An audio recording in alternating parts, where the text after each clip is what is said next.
Are PIF stalling on investing in Newcastle? Are they going to pull out of the club the same way they've pulled out of Live Golf? Let's get into it. How's it, everybody? Welcome back to Me the Fontainer. Developments over the last couple of weeks has led me to believe that there is an underlying agenda or narrative at Newcastle that a lot of people might not be seeing. As we all know, the Saudi board or ownership group, there was apparently a group of 25 PIF representatives, all headed up by this guy, Yasser Al-Rumayyan.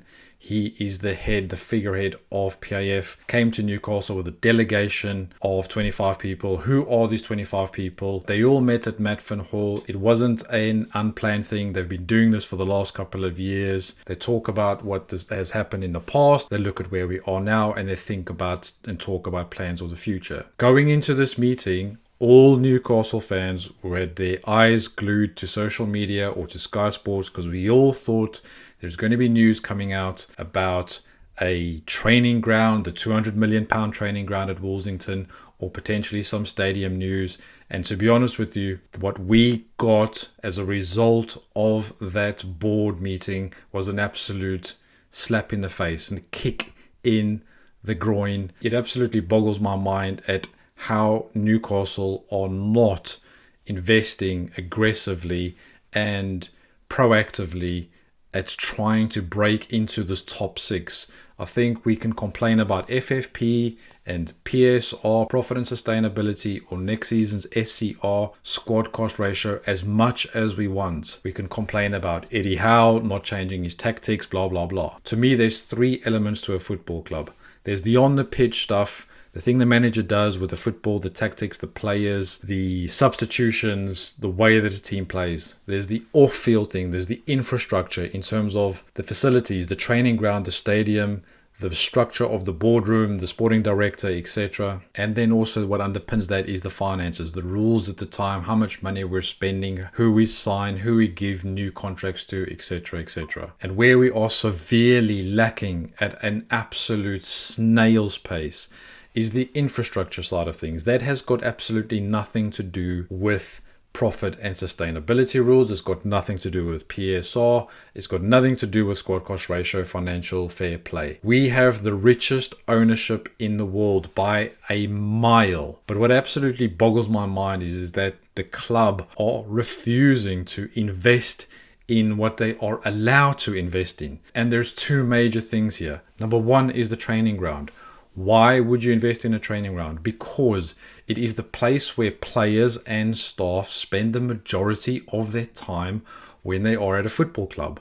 When you are trying to attract players to the club, or when you're trying to retain existing players to the club, of course, wages is number one, and that's the most paramount important thing to a player. Anyone who knows Benton, the Newcastle's current training ground, is way behind the times. It is at championship level at best, and the fact that Newcastle haven't built a brand new training ground is beyond me. And I think most Newcastle fans, let me know. We're all expecting news to pop up soon. It goes back to January this year. It goes back to 2025, even 2024. There's been talks about a new training ground, and still absolutely nothing. The other way around PSR and squad cost ratio and FFP is to increase your stadium. Why? So that you can increase revenue. Why? So that you can get more match day tickets, more bums on seats, better hospitality, etc., etc., etc. These are things which all Newcastle fans were expecting, and after 5 or so years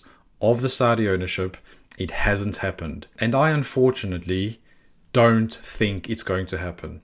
The reason I don't think it's going to happen is because this meeting at Matfen Hall seemed to be about Eddie Howe's future. We haven't had a single piece of official news come from the ownership after that meeting.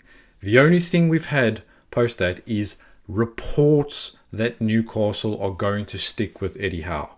That hasn't been confirmed by David Hopkinson, Yasser Al-Rumayyan, or from Ross Wilkinson, the club's sporting director. Nothing officially has been announced. We can speculate whether or not he has been backed. We can speculate whether or not he's been told that he'll be leaving in the summer. At the moment, we don't know. Many clubs choose to announce it before the end of the season. We know that Glasner at Crystal Palace, for example, won't be staying. We know Iraola is not staying at Bournemouth, for example. What is the big problem or the big issue about announcing either he's staying or either announcing that he's going? You might upset a few people, but I think the majority of us are pragmatic and rational enough to understand that if we're going a different direction, they might upset a few people, or if we're going to stick with them, you're going to upset a few people. Either way, transparency is the best way to go. We've had nothing. And then on announcements regarding the stadium, I think that this is the clearest indication yet that we are definitely staying at St. James's Park. I think the news which came out, which I'm going to share with you now about a week ago, is the clearest indication yet that Newcastle are not building a new stadium, and I don't even think they're going to redevelop St. James's Park. And the reason is because the club announced changes and enhancements to St. James's Park, which are an absolute disgrace. These enhancements could have been done years ago. They are basically putting lipstick on a pig. These are so immaterial in terms of what they're doing. Now, should we as fans be really thankful that we're getting these investments? And I'll list them for you in a second. Or should we read between the lines and join the dots, which is something that I think we all need to start doing, that over time and over months and over weeks and over years, we've still not had anything. What's the reason for it? There could be geopolitical issues now which may have scuffed a bit of news, but bear with me for a second. You have a look at what Newcastle are doing to the stadium, and then you tell me if you think that they are actually going to invest in a new facility. So they've announced something called service signatures, which is trying to enhance the matchday experience. It's basically like chaperones trying to help people be there. It's like stewards ushering people, helping people to their seats, etc. The next thing is digital screens at the kiosks. So they're saying they've already started to introduce digital screens around the stadium kiosk to make the menus clearer and easier to view. Over the next 12 months, we aim for all kiosks to be fitted with digital screens. Wow, that's groundbreaking. Well done. And then an upgraded PA system. I mean, okay, thank you. That's really going to help the club break through the PSR or the SCR value. An upgraded PR system, okay, nice, well done. A multi-year piece of work to improve the sound quality right across St. James's Park. The whole stadium sound system is now operating on a single consistent system, helping deliver clearer, more balanced sound across all areas. Okay, floodlights. All stadium floodlights will be replaced with the latest lighting technology ready for next season. This will enhance visibility whilst also opening opportunities for pre-match light and entertainment moments. Okay, thank you.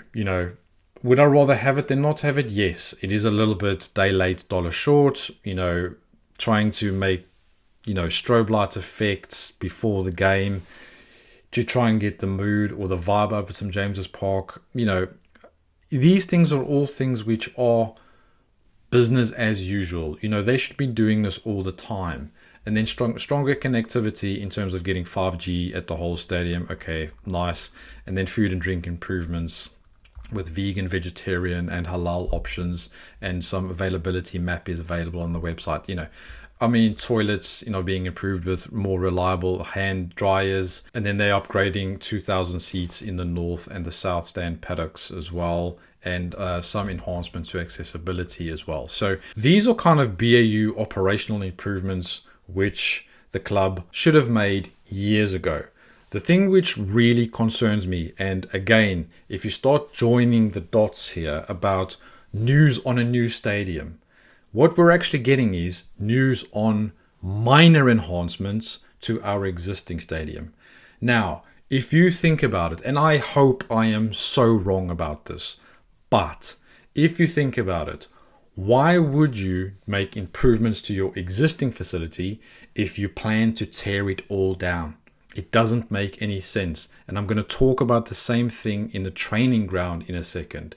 But these enhancements, which reportedly add up to about £1 million, is the same investment in which Erling Haaland gets paid for 2.5 weeks worth of wages at Man City. £1 million in the big scheme of things is absolutely nothing. These figures don't affect PSR. As I already said, they don't go on the balance sheet of PSR, and they won't go on the balance sheet of squad cost ratio for next season.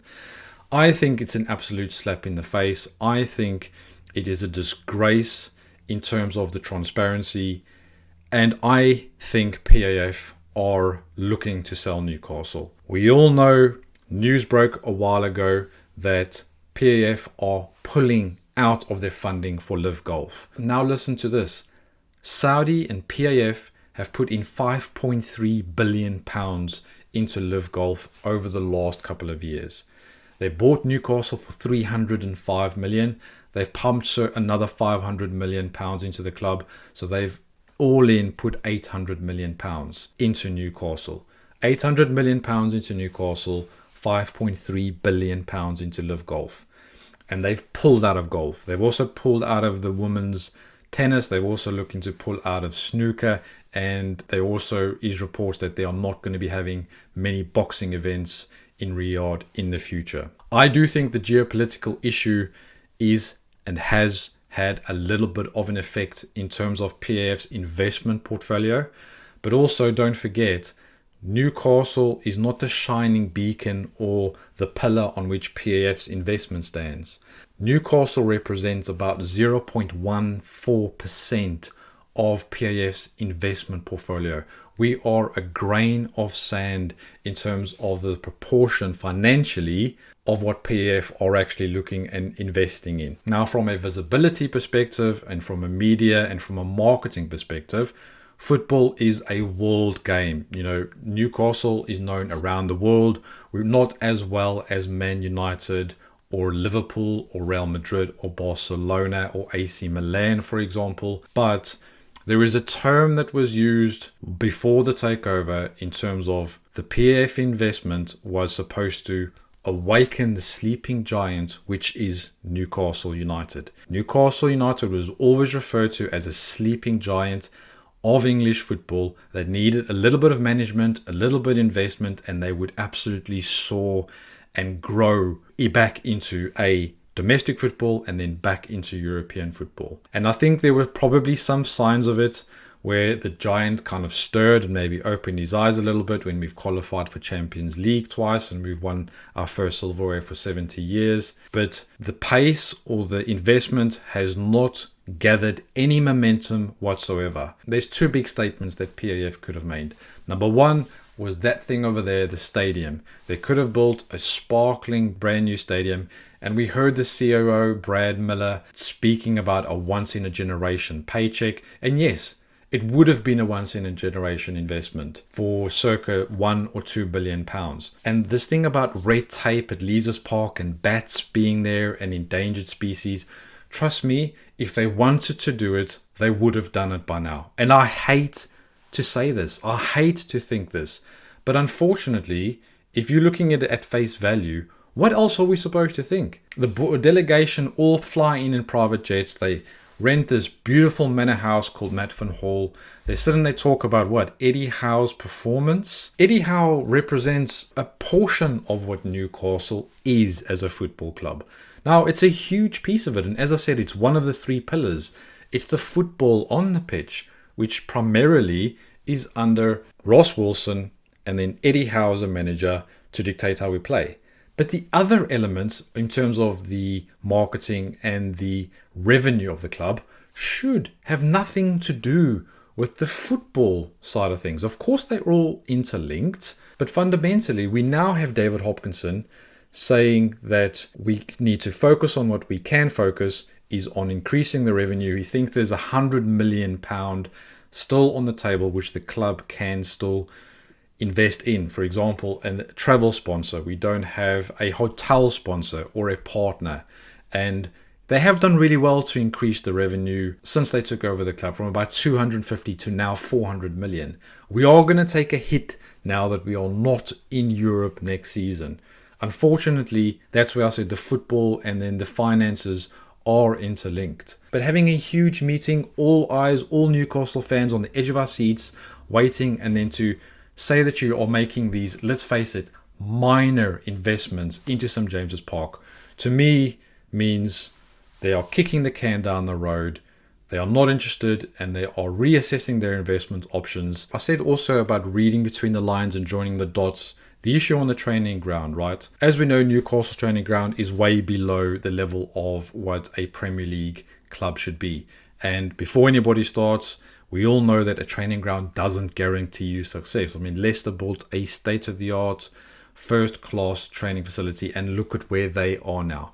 So, brilliant training ground doesn't equal footballing success. We know that, right? But it is something that you can control. You can enhance the home and the training ground for your existing employees, and it can be something which helps you attract other players. Newcastle have also increased the existing facilities at Benton. This news came out indirectly via the BBC that Newcastle were doing extensive approved upgrades to its Darsley Park training ground, set for completion by the summer of 2026, which is just around the corner. The extension adds 1,300 square meters of new space, including larger player lounges, improved treatment rooms, and expanded office space.